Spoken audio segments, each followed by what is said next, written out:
Nathan's eyes snapped open at the gray early morning light. He leapt up out of bed and immediately dressed. His slumber had been light and fitful, almost as if his body was still getting used to the new soul now housed within it.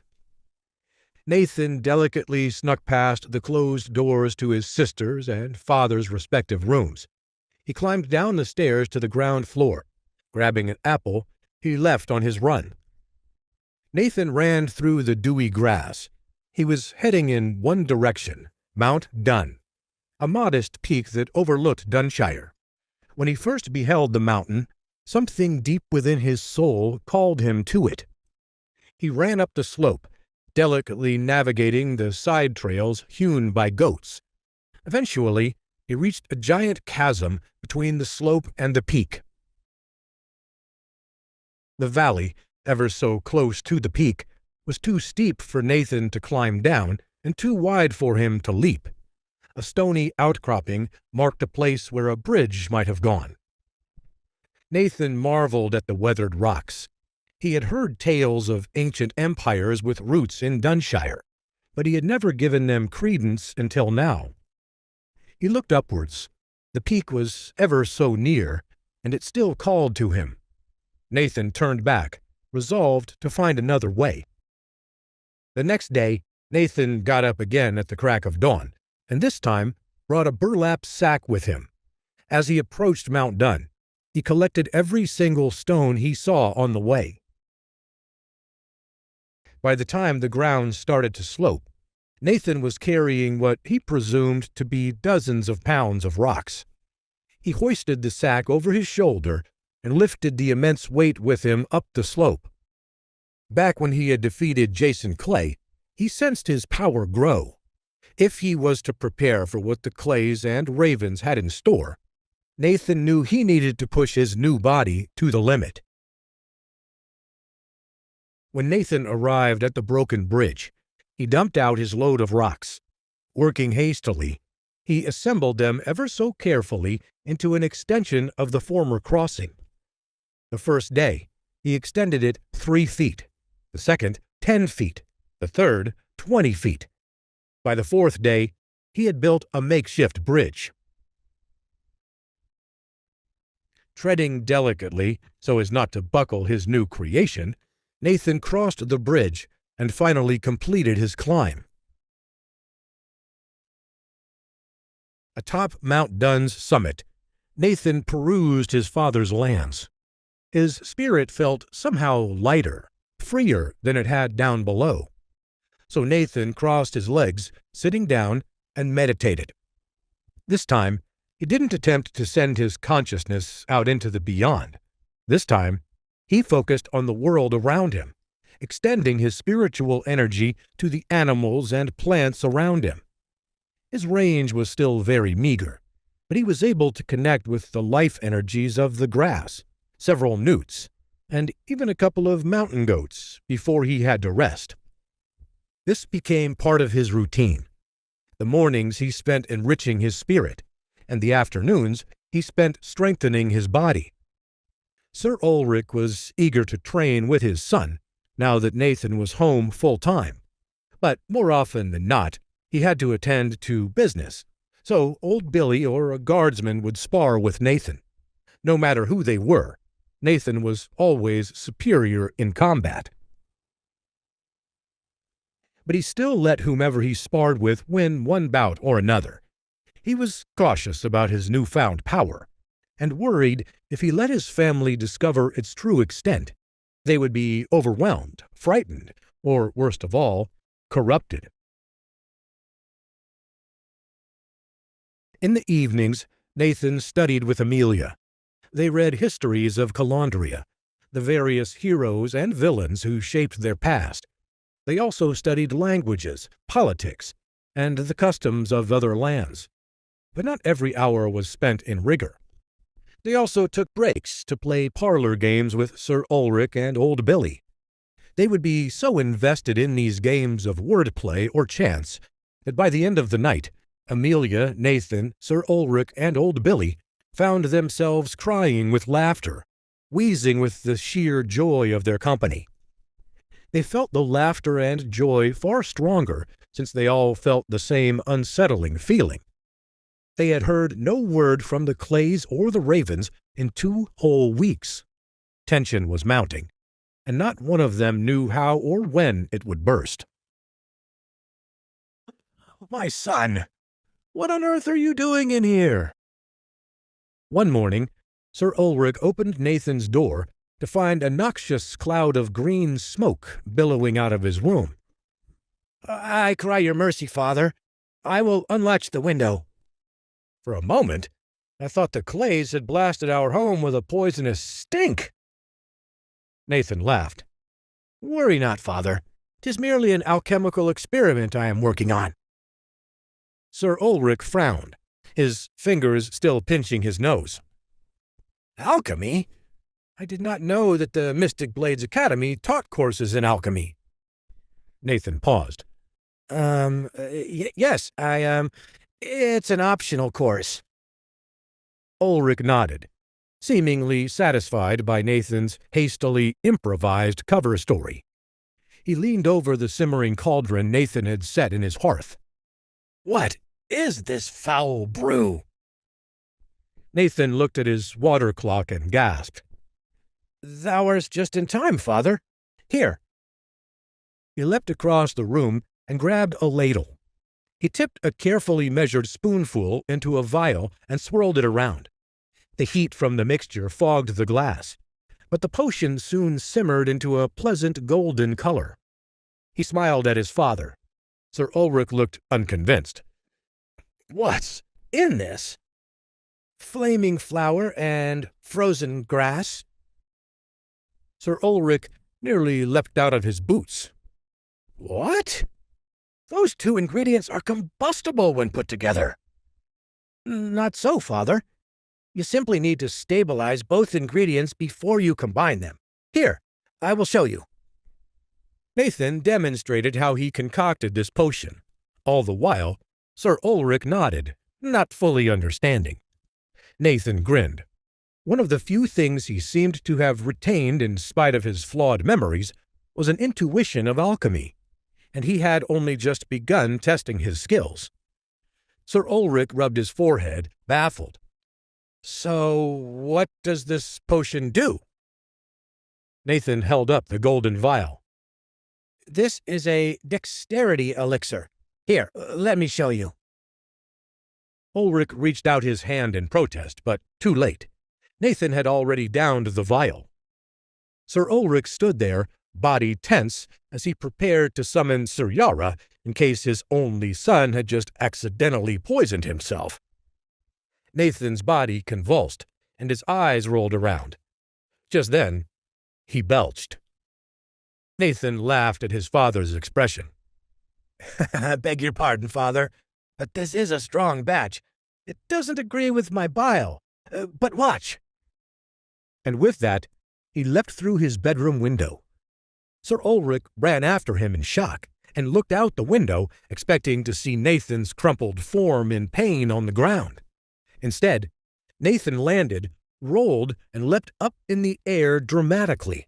He turned and looked up at his bedroom window. "See, father? What think you?" Sir Ulrich looked from his son to the simmering cauldron and back. "I think I would like to give this elixir a try." The next day, Nathan sat on the top of Mount Dun, letting his mind go blank. The dexterity elixir had been a resounding success, and he and his father had passed the afternoon training with enhanced reflexes and skills.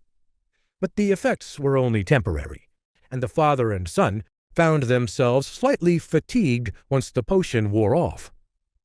Nathan expressed his disappointment, but his father assuaged him. "Worry not, lad. You have engineered an excellent training tool." And right Sir Ulrich was, Nathan reflected. For if he could harness more alchemical concoctions, that could bring him even slightly closer to the full realization of his spiritual warrior prowess, as well as arming him against any and every threat to come. A small cough shattered Nathan's reverie. Nathan opened his eyes and looked around. Normally he was alone on the top of the mountain, but he was surprised to see Baylor Graham standing there next to him, sweating and panting. Nathan hopped to his feet. "Baylor, how fare you?" The two friends embraced. Baylor shrugged. "As well as ever, I expect." Nathan detected some measure of falsehood in his friend's voice. He decided he would inquire. "Come now. We have been through too much to deal falsely with each other, Baylor. Speak thy mind." Baylor opened his mouth. A dozen things to say flew through his brain. For the last few days had not been kind to him. He had left the academy, which left him adrift. While Dunshire celebrated Nathan's triumphant victory, Baylor was merely a footnote in the tale. He found no honor in the story, nor no glory in his departure from Mystic Blades. Baylor had attempted to catch up with Nathan on multiple occasions over the past few weeks, but whenever he had summoned the courage to go to Dunshire, Nathan was busy training, a fact that left Baylor feeling even more listless and dejected. He always wanted to do something with his life, but to find himself as the secondary character in a story filled Baylor with a sense of discontentment that he couldn't put into words, even to his best friend. Though Baylor voiced none of these inner frustrations and desires, Nathan saw an inkling of them writ across his friend's face. He smiled gently. "Do not worry. Let us descend. I think we will have time to catch my father and sister at breakfast. Will you join us?" Baylor stammered. Are you sure? I do not wish to burden you." "A burden? Nonsense, Baylor. You're a boon. You made it up this whole mountain just to say hello. I think that is worth doing over some toast." The two friends walked down the winding goat paths, descending toward Dunshire. On the way, Nathan made sure to divert the subject away from the portents of the future. He suspected something of his friend's lack of aim, but he knew that pushing the issue would only make Baylor more unwilling to discuss it. So they talked about the weather and the upcoming harvest season. They discussed festivals, troupes of actors that were to pass through town, books they had read, all manner of things, as long as they were not important. There would be plenty of time to discuss important things at length. "My father is not pleased with me leaving the academy." The two boys paused in front of the Hayfield Manor. Nathan looked curiously at Baylor. This was the first thing of consequence Baylor had said for the last hour. "Why ever not? Did you not tell him of the headmaster's corruption?" "Aye, but our house does not have much in the way of titles or skills. We need every advantage we can get." Nathan nodded slowly. "I just want to please him, Nathan, and I know not how to do that now that I am no longer studying." Nathan placed his hand upon his friend's shoulder. "I understand, but he will come around. I promise you that. Just you tell him that you will bring honor to the family your way, and not Headmaster Blackwood's. Now come in and eat some sausage before you fall over." And through the entryway they went, two friends who had sacrificed much for each other, and would go on to sacrifice far more. Baylor sniffed the air of the manor as he followed Nathan towards the dining room table. "Ah, heavens guard us! What is that putrid odor?" Nathan smiled. "Oh, a rat infestation. Never mind it. It's being taken care of." At the table, Amelia smiled when Baylor and Nathan joined her for breakfast. "Don't worry. You get used to it. Nice to see you again, Baylor. Come on in and sit down. You haven't eaten yet, right? I made eggs, and there's toast with jam.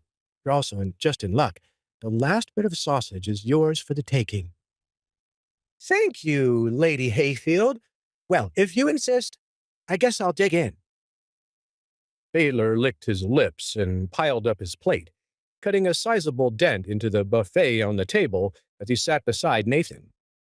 Despite his initial timidness, He had known the Hayfield family his entire life, and Amelia knew the fastest way to get him to relax was through food. Baylor, relax, please. Just call me Amelia. As you wish, Lady Hayfield. Amelia.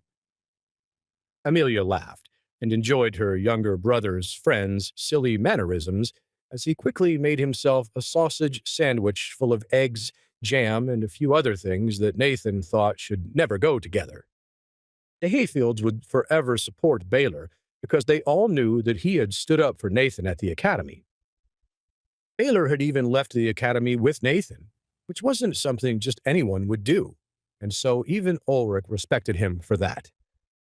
Nathan found Baylor's eating habits both disgusting and inspiring at the same time. He tried his best not to show his fascination as he prodded his friend to explain his visit. Good sandwich there, Baylor? Baylor nodded as he munched on a face full of food. Mm-hmm. So, what's really going on with you?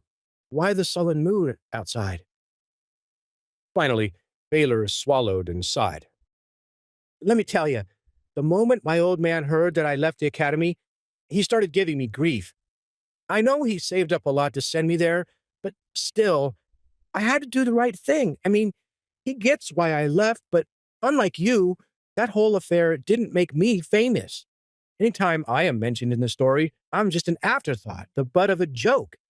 Now the Graham name is a laughingstock, and Father's trade partners made fun of him. So yesterday, he got so mad he forced me to sit by the family crypt all night long and apologize to my ancestors. Baylor drowned out his woes by stuffing his face with his sandwich as Nathan pondered his friend's words. So why come to me? Baylor stopped stress eating and set down his food. He abruptly knelt before his friend, surprising both Amelia and Nathan in the process. Nathan, you're the strongest kid I know. If anyone can teach me how to fend for myself, it's you. I hate to do this, but I'll beg you if I have to, please train me so I can grow tough like you. My heart is set on the way of the warrior, so I'll do whatever it takes to regain my family's honor. Nathan's mind fought with itself on this issue. On the one hand, I don't want to implicate Baylor any further. If the Clays find out, they'll punish him for it. On the other hand, Baylor wouldn't be able to fend for himself if they did come for him. And Baylor's more than brave enough to be a warrior. He was loyal to me even when it meant risking his own life. He even left the academy with me to prove a point, knowing that it complicated his dreams of becoming a warrior. Very well, then. I'll train you. However, your body is not yet ready to handle the workload I'm doing, and I don't have a moment to lose when it comes to my own plan. So, I'll give you a training regimen to follow on your own. Fantastic! Thank you, Nathan. You're a boon companion if there ever was one. Nathan roughly interrupted his friend. He had trained soldiers during times of peace in his past life, so he knew exactly how to break through a fresh student's enthusiasm. Not so fast. Listen to me. When I write down my instructions, you must follow them exactly. Otherwise, you'll risk injury. Of course, I'll do exactly as you say. And most importantly, you must do so without disturbing me for the next 2 years.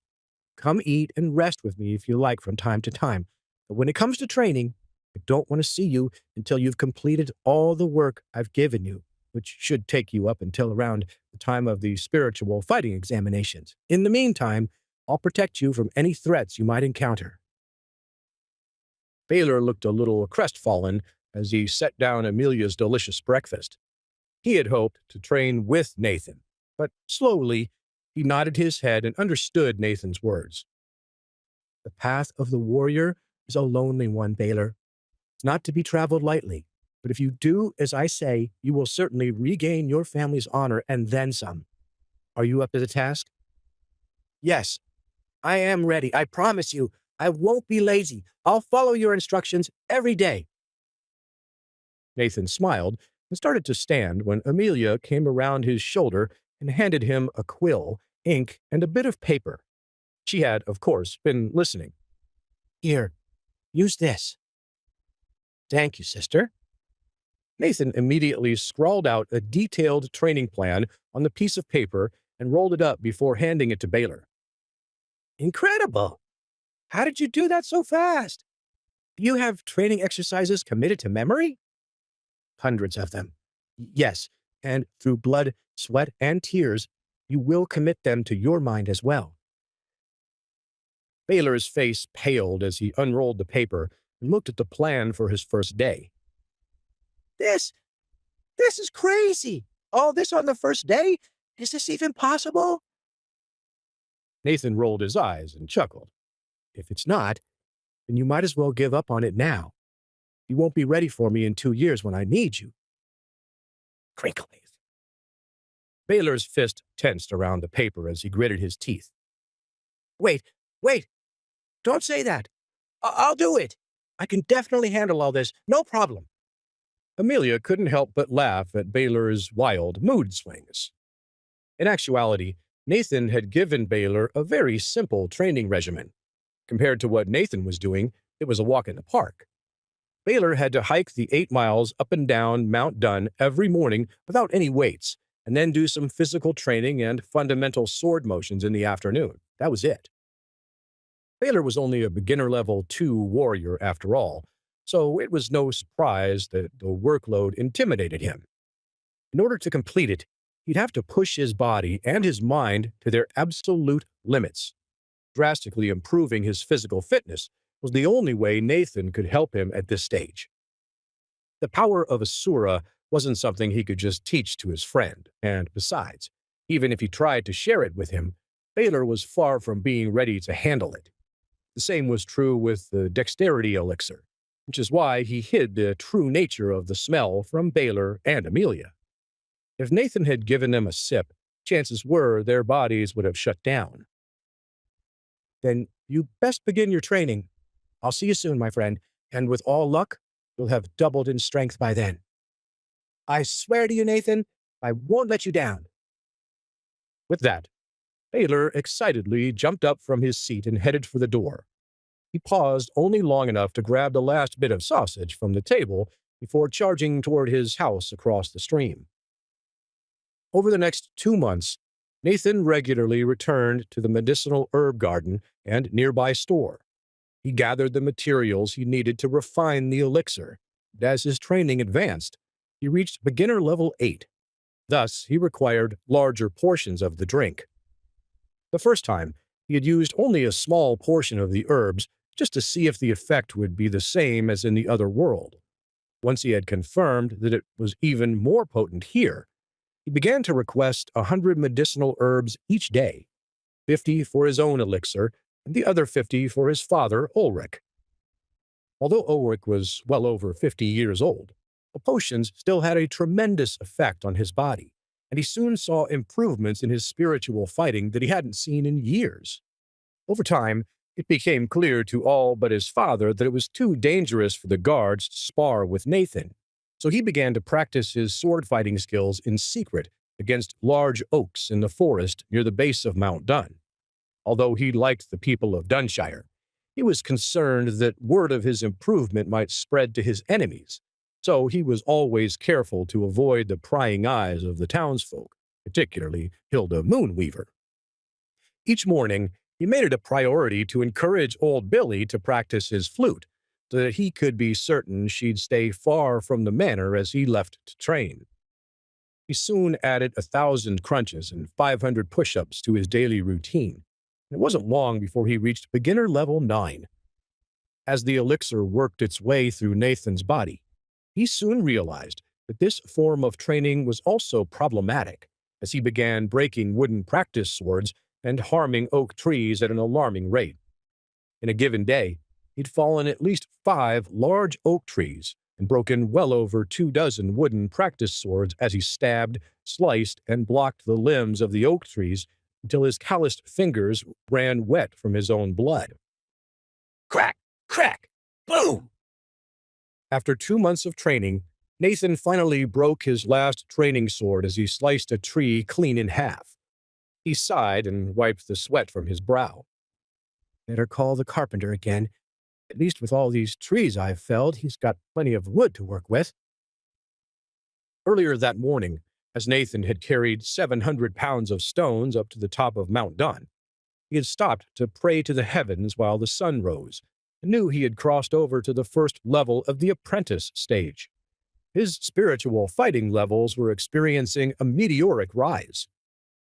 Nathan thanked the heavens that his soul had remembered how to concoct such a powerful, supportive potion, as he knew that had more than a little to do with his progress.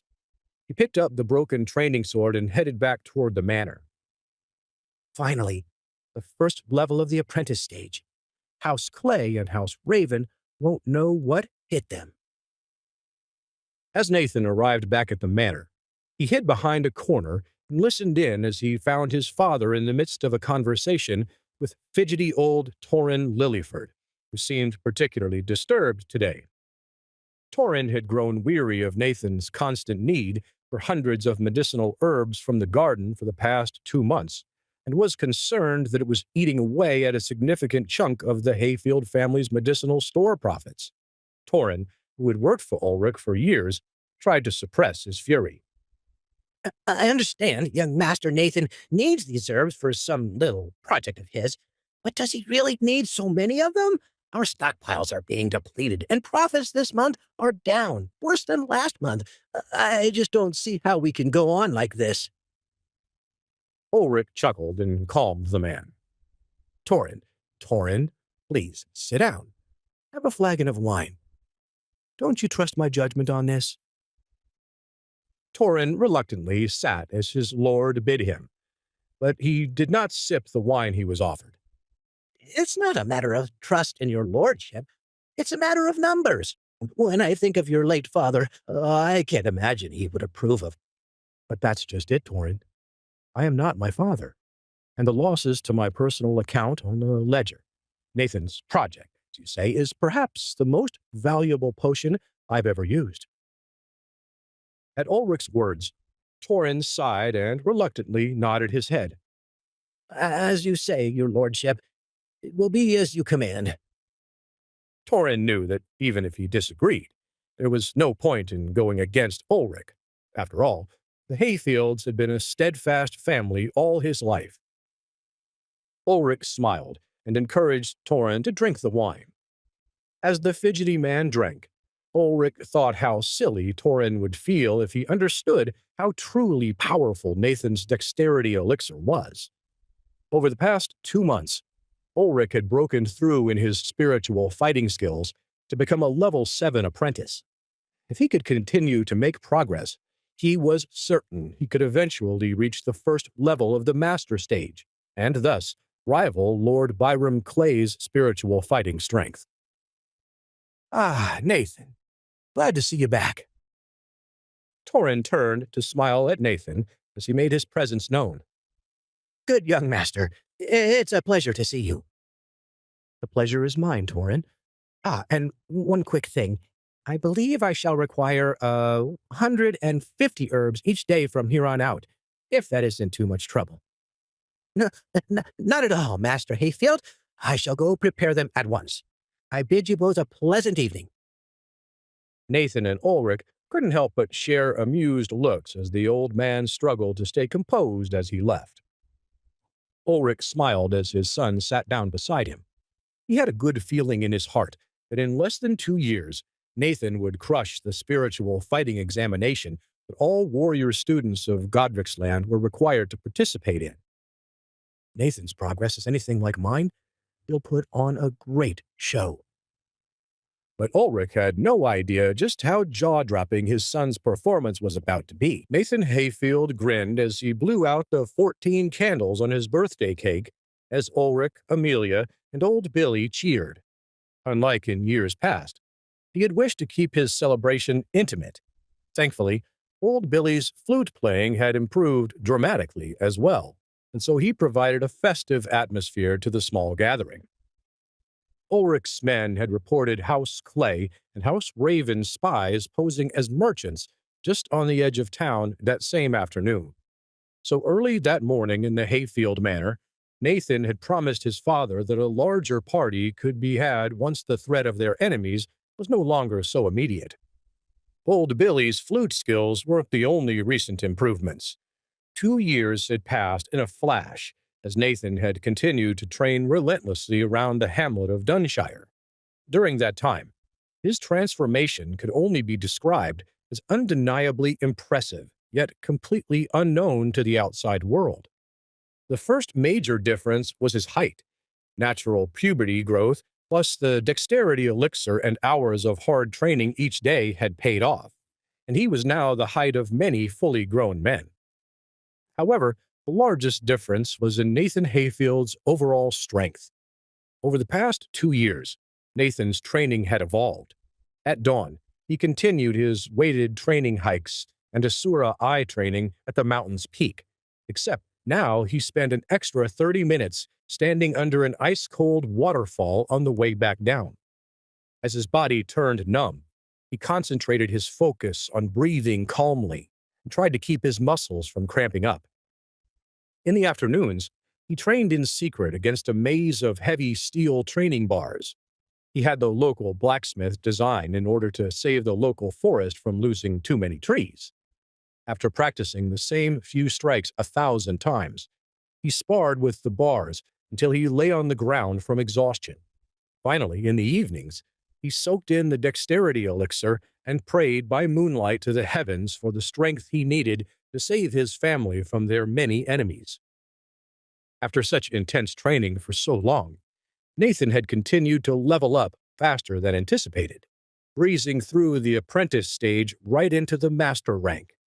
Once he reached that point, the leveling up had slowed, and although he knew he was beyond Master Level 1, he was not certain just what rank he was. Once a warrior reached the master levels, it became infinitely more difficult to level up. The only true way to find clarity on what level the warrior was at was to put the warrior's skill to the test in battle. Regardless of what master level Nathan had achieved, he felt confident that he could protect his family from Lord Byron Clay and the High Lord Raven. Lord Byron shouldn't be a problem, since everyone knows him to be a Master Level 1 spiritual fighter. My only real concern is the rumors surrounding the High Lord Raven, which suggests he is halfway through advancing to Master Level 3. Even High Lord Lightstone, the most powerful lord in the fiefdom of Godric's land, besides Duke Godrickson himself, was only a Master Level 3. So as long as the more powerful warriors of Calandria stayed out of this squabble, Nathan felt confident he could contend with his father's foes, even if it meant putting his second lease at life on the line. Nathan smiled at his family as they cheered while he cut into his birthday cake. Admiring their cheerful appearances, Nathan's resolve deepened. Despite an initial difficulty relating to them right after taking control of this new body, Nathan had grown only fonder of them. They were his family in every sense of the word. That glint of pride in my father's eyes, the look of joy in older sister's smiles, regardless of my enemy's strength. I swear, I'll stop at nothing to protect them. I've got the power of Assura on my side, and I'll use it with all the strength I have inside of me. The power of Assura was another major reason Nathan had advanced so quickly. This form of magic was so powerful that it allowed the caster to excel at surprising rates. Where many spiritual warriors might take years to advance a single level in the apprentice stage, Nathan had risen up like a comet, in no small part due to the power of Assura coursing through his veins. The power of Assura was such a rare form of magic that it had been known to overpower higher-level opponents with weaker forms of magic. This was why Nathan was confident that he could take on the High Lord Raven no matter what. Regardless of his true master level, he knew the power of Assura would give him an edge. Come on now, little brother. Share a piece of cake with us. Amelia smiled as she took the cake-cutting knife from Nathan, who had been staring off into space for a moment. Nathan laughed as she took over serving the birthday cake. During the past 2 years, Amelia had completed her studies at the local school and was now learning the medicinal garden family business full-time under the anxiety-inducing tutelage of Torrin Lilliford. It would have been simple enough for Amelia to spend her time relaxing in the manor or asking their father if she could attend balls in the nearby cities, but Amelia had little interest in such things. Even her spiritual fighting strength was beginner level too, because she had no desire to inflict harm on those around her. What truly fascinated Amelia and impressed her brother was her desire to heal. One night last summer, Nathan had overheard Amelia speaking with their father about her desire to become a healer like Sir Yara Shira. When Nathan had been dying with his skull cracked open, Amelia had felt helpless, and that moment had clearly left a mark on her. Nathan recalled her words then as she began to munch on a birthday cake. "And not the least, Father. I was too young to save Mother and too weak to save Nathan. I don't want to fail anyone else ever again." Nathan knew that Ulrich had simply shrugged off her remarks and told her to focus on her studies with Torrin. But Nathan chuckled as he recalled the many nights he'd seen her slip out of the manor to go meet with Sir Yara Shira. I imagine she wore him down and forced him to take her on as a pupil. There's just no other way to deal with her when she's set her mind to something like that. Nathan couldn't help but laugh aloud as Ulrich shoved cake into his mouth, coating his beard in white icing. "What is it, lad? What's got you chuckling?" "Nothing, Father, but I wonder how fast you're aging, considering how white your beard has gotten." Old Billy and Amelia also burst into laughter as Ulrich turned his cake-coated beard toward them. "What do you mean, boy?" Ulrich couldn't help but grin. He had not paid much attention to his own son's advancement, but that was only because over the past 2 years he too had changed dramatically. The dexterity elixir and his son's own training fervor had rubbed off on him, and he had just recently become a Master Level 1 spiritual warrior. Please subscribe to the Pocket FM YouTube channel and press the bell icon for instant notification. Check out our channel for more such exciting shows.